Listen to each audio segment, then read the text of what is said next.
मेरा hair fall लगभग 23-24 की एज से स्टार्ट हुआ था। ये हेयर लाइन मेरी आगे से जानी शुरू हो गई थी। मैंने मतलब काफ़ी डॉक्टर्स को मैंने ये दिखाया, उन्होंने मिनॉक्सिडिल वगैरह दिया और काफ़ी मेडिसिन चली, मल्टीविटामिन, बायोटिन सब चले, पर कोई ख़ास इससे रिलीफ हुआ नहीं। हाय गाइस, मेरा नाम आयुष मिश्रा है। मैं बरेली उत्तर प्रदेश से आया हुआ हूँ। मेरी एज 29 ईयर्स है। मैं लगभग 5 साल से मेरा हेयर फॉल 5 ईयर्स अगो शुरू हुआ होगा। ये आगे का एरिया हेयर लाइन काफ़ी मतलब रिसीड हो गई थी और मैंने इस पर कई तरीके के ट्रीटमेंट्स करे, डॉक्टर को भी दिखाया, बहुत मतलब काफ़ी चीज़ें करी, डर्मा रोल किया, चलाया और मिनॉक्सिडिल लिया, कई तरीके के ऑयल्स यूज़ करे, पर रिज़ल्ट कुछ खास रहा नहीं। मतलब हेयर फॉल एज़ रेगुलर वैसे का वैसे ही होता जा रहा था। तो फिर एट लास्ट मुझे यहाँ QHT के बारे में पता चला। मेरा हेयर फॉल का रीज़न वैसे तो जेनेटिकली भी हो सकता है, क्योंकि नानी के घर के साइड मामा लोगों के बाल नहीं हैं, लेकिन एक रीज़न ये भी हो सकता है कि मैं रेगुलरली फील्ड में बाइक पर रहता हूँ, हेलमेट लगाता हूँ, तो मुझे ऐसा भी लगता है कि वो भी एक रीज़न हो सकता है कि मेरा ये आगे का पोर्शन जो भी ये हेयर फॉल हुआ है कि उसकी वजह से हुआ हो। मैंने काफ़ी ट्रीटमेंट किया, डॉक्टर्स को दिखाया, 6-6 महीने लगातार मिनॉक्सिडिल लगाया। उससे हेयर फॉल थोड़ा बहुत रुका होगा, लेकिन कोई ऐसा इतना फ़र्क नहीं पड़ा। हेयर लाइन वैसे ही रिसीड होती रही।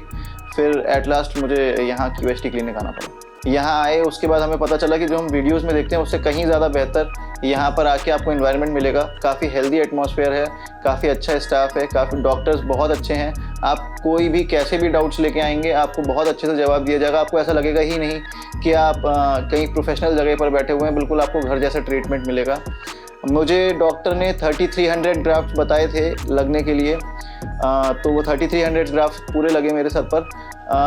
मुझे जब सर्जरी के लिए ले जा रहे थे तो काफ़ी डर था, एज़ यूजुअल कि हम लोग सर्जरी के नाम से ही डरते हैं कि दर्द होगा, कितना होगा, क्या होगा। लेकिन मेरी सर्जरी हुई, बिलीव मी, 0% पेन हुआ मुझे, और पोस्ट सर्जरी भी दर्द ना के बराबर था। मेडिसिन चलती हैं शुरू के 5-6 दिन दर्द की, उसके बाद वो भी लेने की कोई ज़रूरत नहीं है। और दर्द मुझे अभी आज तक 1 महीना हो गया है मुझे सर्जरी कराए हुए, कहीं पर कोई भी पेन, 0 पेन था। और अभी भी मतलब अभी ऐसा कुछ नहीं है पेन। अभी आप देख रहे होगे शेडिंग फेस शुरू हो चुका है मेरा ये पूरा प्रोसेस QHT टेक्निक से हुआ है। मेरे पीछे से डोनर एरिया है, पीछे से बाल लिए थे 3300 ग्राफ्ट्स, और इसे आप ये देख रहे होंगे इधर आगे फ्रंटल एरिया में लगाया था। ये प्रोसीजर लगभग सुबह से शाम तक 10 से 12 घंटे लग गए थे इस प्रोसीजर को पूरे होने में। उसके बाद पोस्ट सर्जरी मुझे मैम ने काफ़ी अच्छे से, डॉक्टर ने समझाया था कि किस तरीके से क्या क्या करना है, कैसे मेडिसिन लेनी थी, उसके बाद हमें कैसे अपने ग्राफ्ट्स को रखना है, करवट नहीं लेनी है सोते वक्त, और ऐसी कई और भी बहुत सारी चीज़ें बताई थी जो हमने मतलब प्रॉपरली फॉलो करनी होती हैं। सर्जरी के दौरान तो वो एक्चुअली जो इंजेक्शंस देते हैं एनेस्थीसिया के, उससे बिल्कुल पेन नहीं होता है। और सर्जरी के बाद भी मुझे कोई पेन नहीं हुआ था। बस 7 दिन तक जो मेडिसिन यहाँ से मुझे मिली थी, मैंने रेगुलरली सुबह शाम उसको पेन किलर ली, और पेन कुछ भी नहीं था। बस ये है कि हाँ आगे यहाँ पे यहाँ मतलब माथे पर, फोरहेड पर थोड़ी सी स्वेलिंग, वो भी आपको 2-4 दिन शुरू में देखने को मिलेगी, उसके बाद वो भी चली गई थी मेरे सर से। इसके अलावा यहाँ पे QHT में सबसे अच्छी बात मुझे क्या लगी कि ये लोग पोस्ट सर्जरी के बाद भी काफ़ी अच्छा फॉलोअप मुझे मिला। ऑपरेशन के बाद लगभग 5 दिन तक मैंने थोड़ा मतलब प्रिकॉशंस ली, घर पर ही रहा। हेड को तो खैर 30 डेज़ तक कवर करके रखना होता है। उसके अलावा आप ये देख सकते हैं मेरा जो डोनर एरिया है ये पूरी तरीके से हील हो चुका है। अब तो मेरे ख्याल से आप वीडियो में देख रहे होंगे, एक भी स्कार आपको नहीं दिख रहा होगा डोनर एरिया में।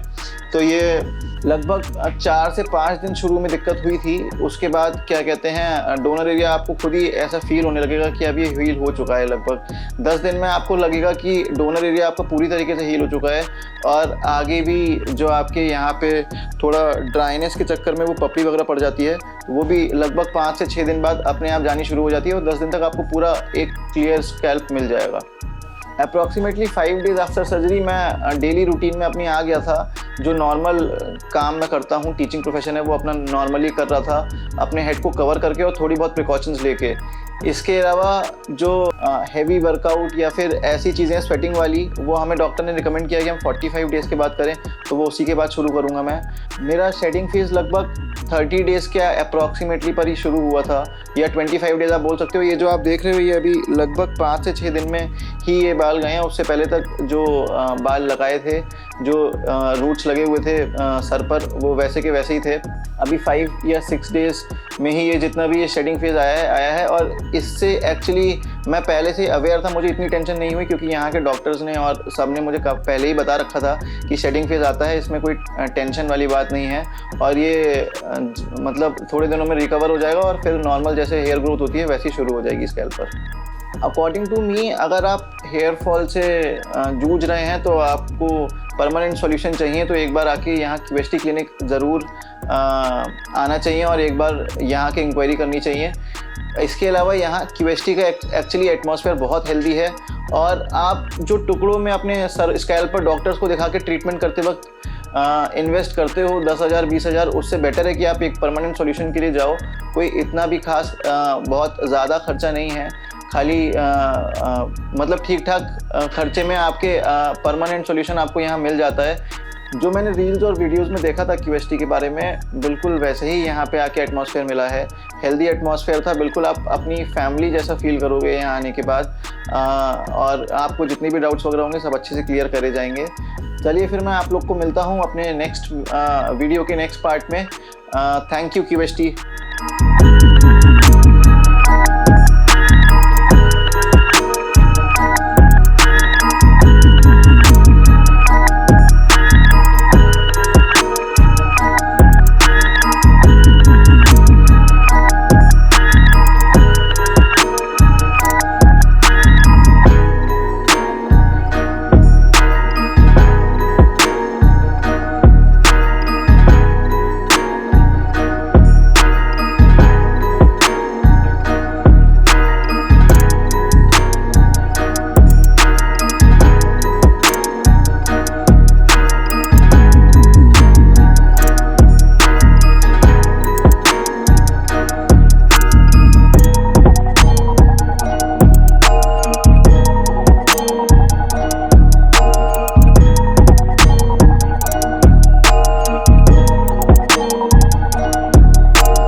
हेलो फ्रेंड्स, अगर आपने अभी तक हमारे चैनल को सब्सक्राइब नहीं किया है तो प्लीज इस वीडियो को लाइक कीजिए, शेयर कीजिए और हमारे चैनल को सब्सक्राइब कीजिए और ध्यान रहे बेल आइकन दबाना ना भूलें, जिससे हमारे हर वीडियो का अपडेट आपको समय समय पर मिलता रहेगा।